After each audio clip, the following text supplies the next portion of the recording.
এই যে কানে ধরছে। আর বিদেশে আমার সাথে ঘটে যাওয়া একটা কাহিনী আপনাদের সাথে শেয়ার করি।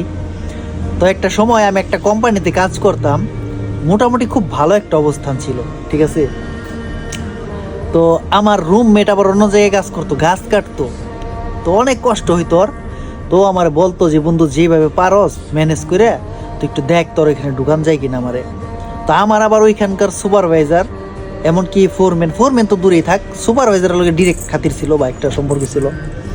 তো যাই হোক, বইলা ঠইলা অনেক রিকোয়েস্ট করে পরে ঢুকাইলাম। ঢুকানোর পর একটা সময় 1-1.5 মাস পর দেখলাম হঠাৎ করে মানে ও একটা চেঞ্জ ওর ভিতরে, ঠিক আছে। ওর ভিতরে চেঞ্জ ভাব, মানে আমার সাথে একটা টক্করের মারার মতো ভাব। কি রে, কি অবস্থা ও মা। তার কয়েকদিন পরে দেখি যে আমি অন্য এক জায়গায় মানে পার্ট টাইম করার জন্য গেছি। তো আমার সাথে যেই লোক আছে ওই লোকের আমার সেই ফ্রেন্ড কল দিয়ে বলতেছে, মানে আমার আবল তাবল বলতেছে। কি রে হালার, মানে ওর আমি এত বড় উপকার করলাম যেখানে ওর স্যালারি পায় মানে খাওয়া দাওয়া করে দেশে টাকা পাঠাইতে অনেক কষ্ট হয়ে যেত।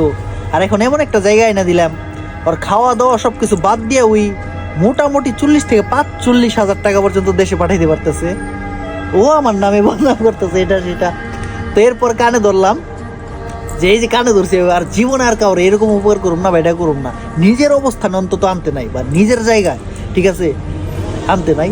তো যাই হোক, তো এটা গেল, আবার এই যে কি হয়েছে, সেম কাজটাই করছি, আবারও সেম কাজটাই করছি।